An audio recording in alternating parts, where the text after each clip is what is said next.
Hello ladies and gentlemen, and welcome back to the Mental Health Awareness Week playlist that I'm doing. These videos are designed to talk a little bit to yourselves about my story, so you can understand a little bit more of the man who, the man behind these various accolades and records you see stuck up around my wall. In case you think it's a little bit egotistical, that is kind of the idea. I want to imprint into my self-image an idea from With Winning in Mind, which is just here, that the more you talk about, think about, and write about something, the more likely it is to happen. And I've set British records, I've set Northern Irish records, I've set world records, I've won world championship titles, I've done all these things, and I want to be imprinting it into my mind so that that is the stuff that I see on a daily basis, and that's what I think of as myself. That's what my self-image is. And you tend to act like your self-image. If it is like you to win a world championship title, then you will likely go and do it again. If it's like you to always forget your granny's birthday and turn up the week after, if you think that is yourself, if you perceive yourself like that, if that is your self-image, then that is what you're likely to do. A lot of the stuff that I'll talk to you about, not in this video today, but in videos later in the week, is about how to use different tools to mold your self-image, to direct yourself, to craft who you are and what you want to be by the decisions that you make. And that's the thing about mental health, is we can take control of it. It can feel very helpless. You can feel like you're clutching at straws. You can feel pointless and worthless and unable to have control and grasp of anything. But I would like to tell you, as someone who has suffered these things, and I've now developed a clear and concise set of steps that I do to get myself back where I want to be.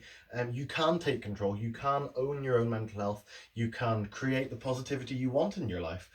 As I said in the last video, the first thing that you need to do, and this is the number one step, is to make a decision that you want to get better. If you are wallowing, some people enjoy it. So if you're wallowing in the depths of self-pity and you feel terrible, you don't like talking to people and you want to avoid all human contact and you're enjoying it, you're never going to get better if you don't make a choice that you want to get better. I've had a few very, very long-winded depressive episodes in my my career and my life, and at the end of them I've decided I want to get better. I want to be happy. I want to be talkative. I want to be friendly. I want to be outgoing. I don't want to be shut in my bedroom, unable to get out of bed. I don't want to be struggling to talk to people. I don't want any of these things, but I have to make a choice and a decision that I want to improve. Thought I would tell you something slightly more about myself. I won 2 world championship gold medals back in 2013, individual and mixed team in the cadet category. Mixed team was with Becky Martin. Massive accolade for myself. Definitely the highest performance I'd ever had. I won a European title slightly earlier that year, but 2 world titles, one event. It was fairly massive. You'd think I'd be overjoyed, and I was. I was very, very happy to win that. It massively helped my career. It pushed me forward. It gave me confidence. I was shooting well. Obviously, I've won the world title. But what actually happened as a result was quite interesting. I came back, and everybody wanted to talk about exactly the same thing. And I'll tell you something in honesty, human beings are predictable. There's about 3 questions that I'd be asked. Have you come down off cloud 9 yet? How did it feel to win it?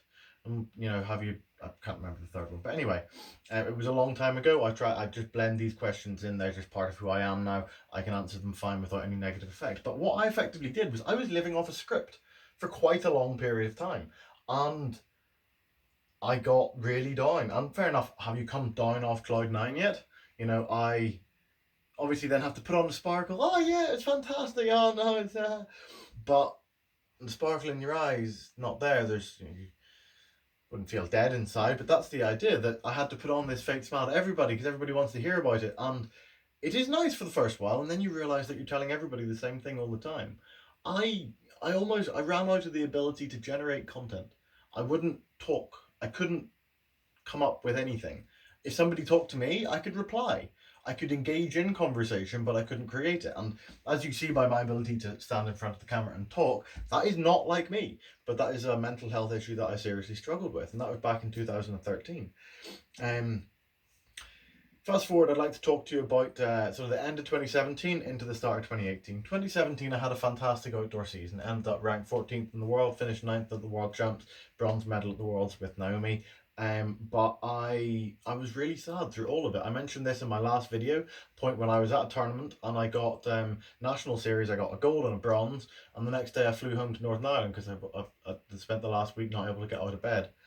And my parents were obviously worried about me. So 2017 was a season of I had very good archery performance. It shows that what's happening in here doesn't rule what you do. You can choose what you do. And when I was in the archery field, I would choose to shoot well. I would choose to compete. I would choose to be happy. It was a happy place. I love competing. It's who I am. It's what I do. But all of the time that I wasn't effectively at a competition, all of the time that I wasn't actively engaged in something else, Patrick wasn't a happy man. Patrick was not a happy man at all. Many days spent in bed, yeah, what have you. Anyway, fast forward to the end of 2018. I did a really, or end of 2017. I had a really good competitive indoor season, but still terrible place mentally. And while I was home over Christmas, I decided, you know what? I've had enough of this. I want to get better. I want to improve. And this is what I would like to tell you today. I've got a few steps for you of things you can do straight away to start making a difference. You have to make a decision. And yesterday I said to make your bed. Make a decision and make your bed. So today, the next thing that I want to do, and this was how do I get myself out of bed? How do I make myself engaged and enthusiastic about the world? And I did various bits of research. I read things on the internet. I watched videos. There's loads and loads of content like this here, but there's loads of content on YouTube to go and have a look at. So the first thing was wear pajamas at bed. Make sure that when you wake up, if you get out of bed, it's not really cold and you want to get back in bed. You have to make it easier for you to take those steps. So I wore pajamas. I started wearing pajamas all the time so that when I woke up, I could get up and I wouldn't instantly go, oh, it's cold, I need to get back in bed. So wear pajamas in bed. Wear enough pajamas. If you're wearing like a tiny little pair of trunks and a light top and that's too hot for you, or that's too cold when you get out, put something else on. The other thing I did for the time, I've now stopped it for a slightly different reason, but sleep with your blinds open. Having daylight naturally in your bedroom, it wakes you up. It sets your body to the circadian rhythms sets your circadian rhythms in your body to the periods of day and night.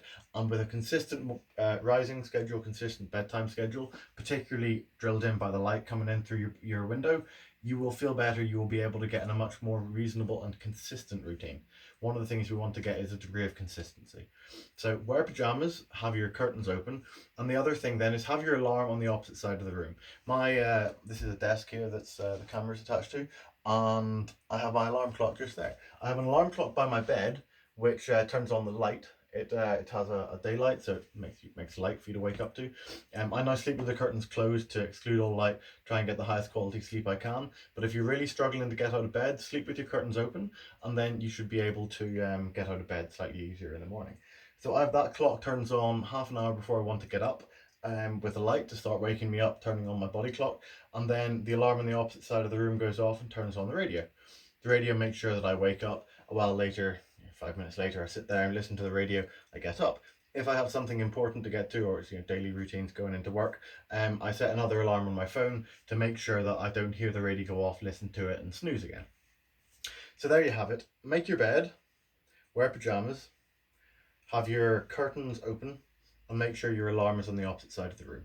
You want to make it as easy for you as possible to get out of bed, to stay out of bed. And once you've made that win, once you got out of bed, remember, make it. Because if you get out of bed and make the bed, you're much less likely to get back into it than when it's, a body-shaped heap of blankets that you could cuddle again.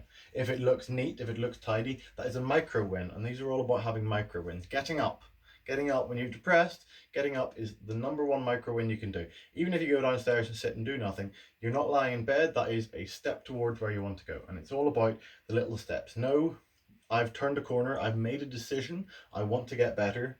I'm making my bed. I'm getting up. And these things start to add together. They start to snowball together and they get bigger and bigger. You get momentum, and then you can carry on to go and do what you want to do during the day. But don't put pressure on yourself. Let yourself just build the willpower piece by piece. Think about what you want to be doing. Think about how you want to be achieving it.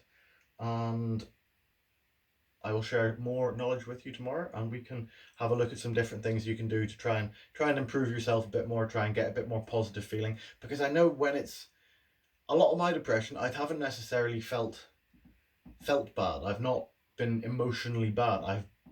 But I've felt bad. I have then become emotionally poor because of the lack of motivation, the lack of energy, and lack of wanting to get involved and do stuff. But I wasn't necessarily feeling sad to begin with. It was like a lack of energy and lack of engagement. These are all things that I'd love to chat with you about. So come back tomorrow and check out my video about 6 o'clock. There you have it. Make your bed. Make a decision. Make your bed. Put on pajamas. Alarm on the opposite side of the room, and keep your windows open. I hope you find these interesting. I hope you find these useful. Please share the video out with your friends. I'd really appreciate it. You can click the subscribe button, leave a comment, leave a like. These are all fantastic to help get my message out to more people. Anyway, I hope you've had a good day. So stay safe and stay happy.